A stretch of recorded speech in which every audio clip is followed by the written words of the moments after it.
Hello there, folks. My name is Spoonks, and welcome back to another episode of Box Office Chat. This is the show where I break down the top 5 domestic box office results, see where each movie landed, and see how well each movie did. So let's get started. Number 5 was Ant-Man and the Wasp: Quantumania, making $4.2 million this weekend, adding to a domestic total of $205 million and a worldwide total of $461 million. So while the film admittedly held a lot better than what I thought it was going to, in actuality, the film had the best hold in its entire domestic run, just falling 41% this weekend, which, given that there was another big comic book movie, that's honestly quite impressive, and it puts its domestic total just $11 million away from the entire domestic total of the previous Ant-Man film. We'll see if it can get to that total, but yeah, this movie is still overall a pretty big disappointment. The fact that it's taken this long to get to $11 million away from Ant-Man and the Wasp, the previous film, that is very disappointing. And the fact that it just now recently surpassed $200 million domestically, you can tell Marvel was hoping this would have accomplished that much earlier in its theatrical run. Overall, this was just a pretty disappointing turnout. Again, the film did double its budget. It's roughly $40 million away from surpassing $500 million worldwide. We'll see if it can get there. Anything would be acceptable at this point. But yeah, this movie continues to be, despite being the biggest movie of the year, domestically at least, continues to be probably the biggest disappointment of the year so far, unfortunately. It was successful, again, biggest movie of the year so far, but again, this was destined to do so much better than this. Number 4 was 65, making $5.8 million this weekend, adding to a domestic total of $22 million and a worldwide total of $38 million.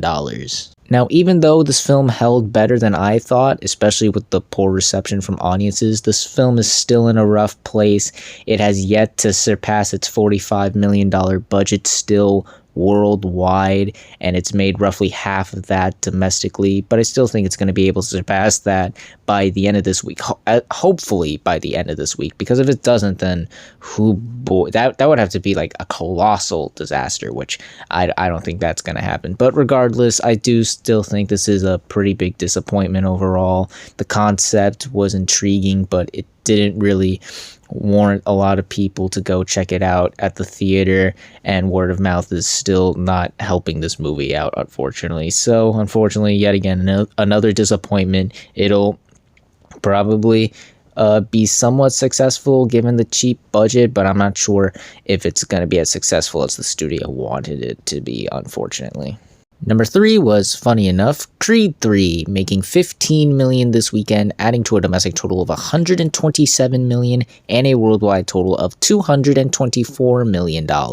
Another solid weekend for Creed 3. It was actually a pretty tight race for the number 3 and number 2 spots, as you'll see in a moment. The numbers were very close, but Creed 3 was edged out by the number 2 film that we'll see in a moment. But still, Creed 3 is still doing very well. It is, believe it or not, just $100,000 behind Rocky IV to become the highest grossing Rocky film of all time domestically. Worldwide, Rocky IV is still $100 million over this film. We'll see if it can leg out and get to that film's worldwide totals. I'm not sure about that given the competition on the horizon, but this is still a very solid turnout for the film. Word of mouth is still kicking it and pushing this movie to become even more successful, and this movie continues to stand out from the crowd and put up a very good fight at the box office. Again, the race between number 3 and number 2 were very tight,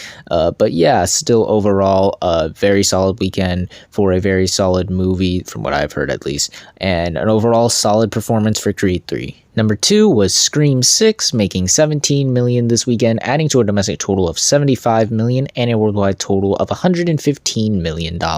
So despite a very tight race between this film and Creed 3, there was a $2 million difference between the two, believe it or not. It was Scream 6 who came on top and claimed the number 2 spot, which, let's be honest, I think we were all expecting that. Now, the film did suffer a pretty big drop-off. It dropped 61%, which was bigger than the last film's drop off, but it also made more money in its second weekend than the last film did in its second weekend. How things interchange with one another, folks. But anyways, yeah, this was a much bigger and way steeper drop than I was expecting, but given that it is a horror film and those types of films tend to be very front loaded and typically plummet in their second weekends, I can't say I'm surprised, especially in this franchise. Plus the fact that the film has doubled its $35 million budget, both domestically and worldwide. This isn't really a big negative towards the film. It's already a success, and in terms of where it lands in the Scream franchise, it is just $6 million away from the previous Scream film, Scream 5, and $14 million away from the third film in the franchise, Scream 3, its entire domestic total, which is very good. It's definitely going to climb amongst those rankings. We'll see if it can not only surpass the $100 million milestone, but also surpass the first film's $103 million domestic total, which currently leads it as the highest grossing film in the franchise. I'm not sure if this movie's going to get to the heights of the previous films worldwide grosses worldwide. We'll just have to see how it holds, but overall, yeah, this movie continues to do very well despite its shortcomings like the second weekend drop off. I still think this movie is going to continue to do very well in the long run. So yeah, while not a perfect or great second weekend, it could have been worse, and the film is still headed in the right direction. And finally, let's end the video off with the number one movie of the weekend, which was Shazam! Fury of the Gods, opening with $30 million this weekend domestically and $65 million worldwide. So this movie scored the fifth biggest opening weekend of the year. It was able to top Cocaine Bear, but it still sits behind Megan, Scream 6, Creed 3, and Ant-Man and the Wasp: Quantumania.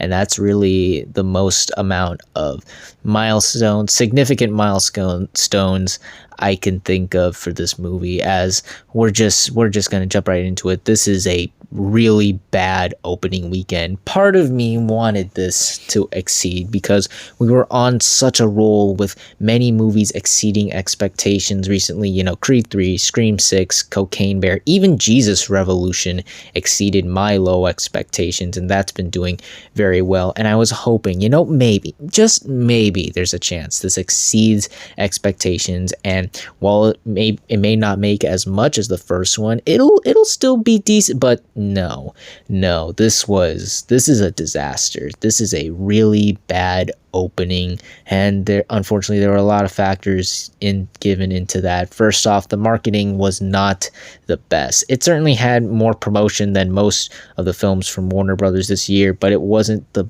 best. I don't think it really sold the movie very well to a lot of people. Reviews were very, very mixed. Critics are very divided on this, and it seems even audiences aren't too thrilled about this. It got a B+ on CinemaScore, which is very concerning. It could be worse, but yeah, it's looking very drastic for the film. And given the film also has a $125 million budget, I'm very concerned if this movie's going to be able to surpass that, let alone double it. And to make matters even worse, as if this wasn't bad enough, the competition on the horizon is fierce. There are lots of movies coming out, especially this weekend. We got a pretty significant movie coming out this weekend that I think is going to do big, but more on that later.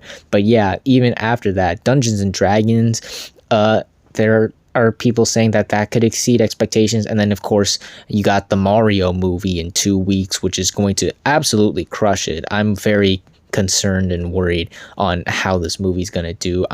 There is no way this movie's making as much as the first one, and I'm not even sure if it's gonna make as much as Megan. Unfortunately, this is just a bad opening overall. This was not what they wanted this film to start off with. Hopefully, maybe word of mouth turns it around. Hopefully it'll be able to stand out from the crowd, but I just don't see it, unfortunately. So yeah, even though we were on a roll, even though it seemed like things were going strong, Unfortunately, things were not looking good for Shazam. This is a pretty bad opening overall. And those were your top 5 domestic box office results for this weekend, but we're not quite done yet as we've got another week ahead of us and new movies hitting theaters. And this weekend we only have one new major wide release, that being John Wick Chapter 4. This is obviously the 4th film in the large, big action film franchise that is John Wick. And a trend that's been occurring with this franchise is that every movie, with each new film, the movie makes more than the last. John Wick 2 made more than John Wick, and John Wick 3 made more than John Wick 2. And I think this trend is going to continue with this one. Everything just seems to be going this film's way. The marketing has been fantastic. I've been seeing tons of ads and promotion for it. The buzz is really strong, hearing lots of people talk about how excited they are to see the film. Reviews are outstanding. Critics seem to really like it. And overall, I do believe this is going to be one of the bigger opening weekends of the year. I think it might even rival Creed 3's opening, maybe even John Wick Chapter 3's opening. I honestly have a lot of high hopes for this film. I think we're going to see something really big and really outstanding here. So yeah, not much else to say here. I have high expectations for John Wick Chapter 4's opening weekend, and I think it's going to be a pretty interesting one to discuss. But we'll see how well this movie truly does, as well as the rest of the movies that land in the top 5 on the next Box Office Chat. And that's going to do it for this week's episode of Box Office Chat. What did you all think of the results? Were you satisfied? Unsatisfied? Comment down below and let me know. If you like this video, hit the like button. If you like this channel, hit the subscribe button. Follow me on all the social media links right there. And until next time, everyone, stay sharp.